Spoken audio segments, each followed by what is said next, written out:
E hoje, num dia muito especial, hoje, dia 23 de abril, dia do grande orixá Ogum, dia de São Jorge guerreiro, e não se pode separar o Ogum de São Jorge.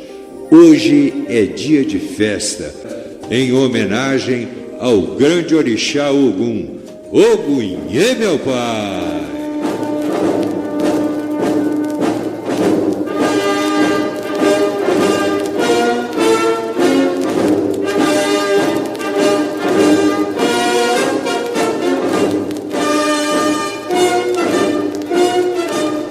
Sim, nunca tive dúvida de que no espaço alguém vela por mim. Nunca receei enfrentar as dificuldades da vida terrena que escolhi, pois sei muito bem que alguém muito especial cuida de mim.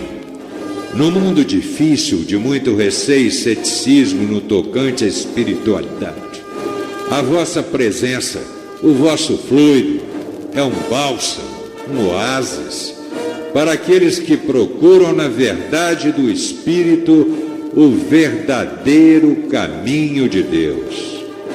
Desde um passado remoto, busco e anseio por evoluir, e sempre encontrei nas vossas orientações a certeza da vitória. A vossa vibração é o escudo para enfrentar as demandas. O vosso brado é o vigor para renovar meu corpo e meu espírito. E a vossa presença é o laurel mais desejado por quem almeja viver e dizer: sou filho de Ogum, Ogunhê, meu pai.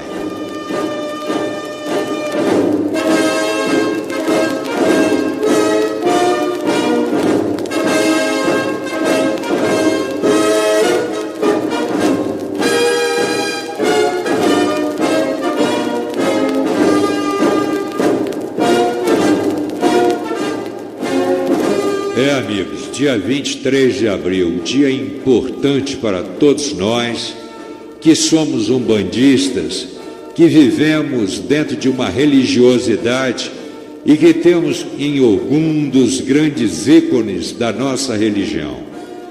Para o A Caminho da Luz, particularmente, um dia também muito especial, mais um aniversário do nosso A Caminho da Luz. A emoção realmente é muito grande. A voz até falha em determinados momentos. Já este mês de abril traz sempre uma presença muito marcante. São as decisões que são realizadas, são os momentos difíceis que são vencidos na grande batalha, na grande força de Ogum, Ogum guerreiro. Ogum que nos abençoa, Ogum que é o patrono do A Caminho da Luz, Ogum que vibra e que este ano, mais uma vez, vibrou e está vibrando lá no A Caminho da Luz, na grande força de sua falange, de todos os falangeiros. Mas falar em Ogum, nós temos que falar também no grande São Jorge, cuja data se comemora hoje, data festiva em homenagem a São Jorge. São Jorge, santo da Igreja Católica, mas santo muito enquadrado dentro da religião de Umbanda. Não se pode, a verdade, nós não somos favoráveis a sincretismo religioso, mas nós não podemos separar a vibração de São Jorge da vibração de Ogum. Ogum, o grande orixá guerreiro de Umbanda. São Jorge, o seu principal falangeiro, que vem na força do orixá, trazendo a sua bênção, a sua proteção. São Jorge que praticamente viveu no ano 303 da era cristã. Naquela época, ele era um garboso príncipe da Capadócia e tinha 23 anos. quando ele praticamente foi, de uma certa forma, despertado, podemos assim dizer, para a graça divina. As tribos nômades e os pequenos xerifados e os exércitos adversários entregavam-se passivamente quando se defrontavam com a figura arrebatadora daquele guerreiro.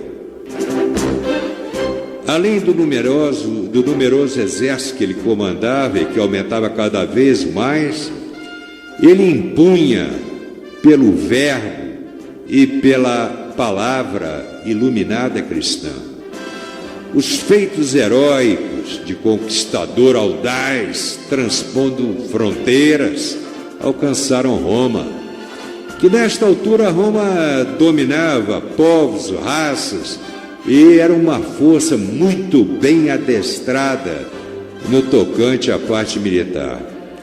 Diocleciano, então, era o imperador romano. De passagem assim pela Palestina, ele teve notícias das façanhas do grande guerreiro. E através de emissários experimentados e muitas vezes de especialistas na arte de enganar, convenceram Jorge, então, a visitar Roma, onde lhe seriam prestadas todas as honras de chefe de Estado. E, logicamente, talvez motivado pelas promessas cheias de atrativos, embora não ignorando que vários Césares perseguiam de uma certa forma impiedosamente os cristãos, Jorge confiou e admitiu, em face da sua fé inabalável, de ir a Roma buscando certamente novas glórias. É que para ele a paz do mundo estava simbolizada na cruz de Cristo e, de uma certa forma, ele gostaria de propagá-la. Ao se despojar de sua fortuna, dividindo as suas terras e dando praticamente um adeus, ele partiu do seu berço, a Capadócia, para ir a Roma em busca da pátria que talvez fosse o universo futuro do cristianismo. Roma se engalanara toda para receber o fidalgo asiático como o mais célebre guerreiro. Para caracterizar de uma certa forma mais a ardilosidade, Diocleciano enviou ao Senado com urgência a nomeação de Jorge como capitão do exército romano. É verdade que naquela época recrudescia o entusiasmo pelo cristianismo. Talvez a presença do príncipe estivesse influindo no povo, ávido de uma justiça social que o libertasse, de uma certa forma, de tanta opressão. Bem, Diocleciano já se julgava vitorioso pela preciosa presa que ele tinha em suas mãos, que era, no caso, Jorge, na pureza de sua alma, da sua fé cristã. E a presença em Roma já se tornava, de uma certa forma, impertinente aos olhos dos inverterados reacionários e parasitas do regime pagão.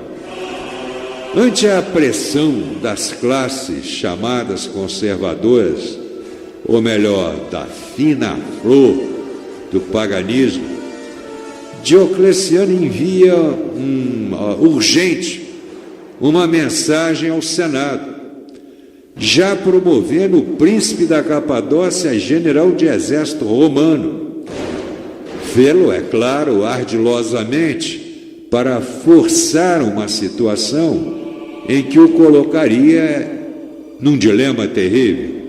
Ou renunciaria à sua fé, que estava por em risco o regime, ou seria martirizado, como determinava a lei. Quando o Jorge teve notícia de que o Senado impusera a condição de renúncia de sua fé e da sua conversão, de uma certa forma, ao paganismo, para receber das mãos do imperador o honroso título de general do exército romano, ele não se perturbou. Nenhuma reação esboçara, e como de hábito, com o peito estufado e a fronte erguida, fitou o céu. Era a concentração que ele realizava. Era o desligamento momentâneo de sua alma que, em voos praticamente quase ultrassônicos, atingia os páramos da divindade. Era o místico perfeito, em divinos devaneios, o homem dominado pela fé, a viajar pelo éter em um fogoso corcel alado. O autêntico médium, cuja mocidade jamais vagueara ociosamente pelos campos sedutores da voluptuosidade. Já em vida, era um missionário e, como tal, teria de receber o galardão que o Cristo lhe prometera. Pregando a doutrina do Cristo, estaria subvertendo o regime pagão, cujas castas privilegiadas jamais admitiriam. Resistir até o fim era a palavra de ordem dos romanos reacionários, que não desejavam que a nova doutrina lhes viesse para perturbar a sua cômoda vida. Mas, entretanto, pressionavam Diocleciano para que abreviasse a cerimônia de conversão do príncipe cristão.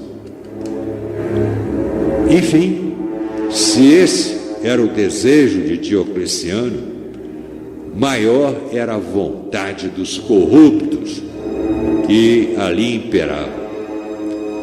Bem, tirado assim por 6 fogosos corcéis, aponta ao longe o carro do imperador.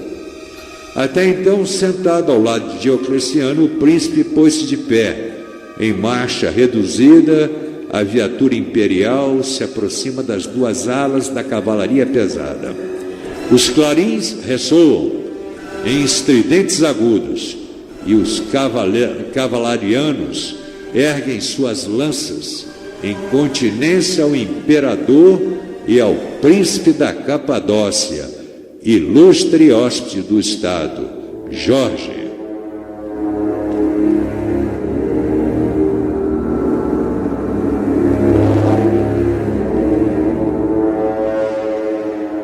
Transpostos os umbrais do suntuoso portão do templo dos deuses, Jorge e Diocleciano se mantêm em posição de sentido, à espera da leitura pelo presidente do Senado do ato de renúncia.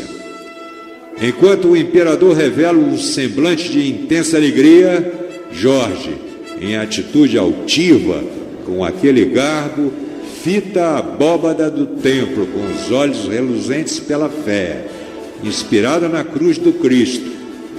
E mal o presidente do Senado balbucia as primeiras palavras, um ruído surdo é ouvido por todos. Em seguida, várias estátuas representando os deuses pagãos caem em pedaços sobre o mármore piso do templo. Palavras ofensivas foram dirigidas. E logo veio o brado: decapitar imediatamente, bradou Diocleciano. E nesta mesma tarde de 23 de abril do ano 303, rolava a cabeça do grande soldado e príncipe da Capadócia, vítima de sua convicção religiosa, de sua inquebrantável fé no que fora pregado por Cristo.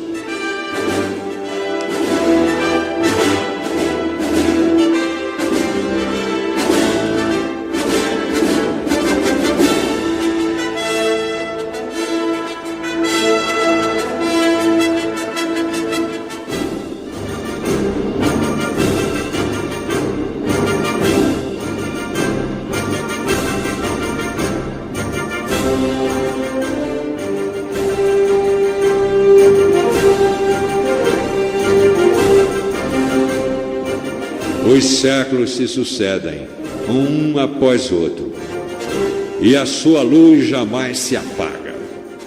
É um astro cuja luminosidade faz desabrochar, sem contato quimérico, as flores silvestres dos campos e dos pântanos, para inebriar de odores as rosas de estufa que não exalam perfume. Por isso, naquela época e até hoje, a Igreja Católica o canonizou, fê-lo santo. E na Umbanda é o grande falangeiro de Orixá de Ogum, o santo da nossa paixão e da nossa intimidade, o santo da nossa devoção.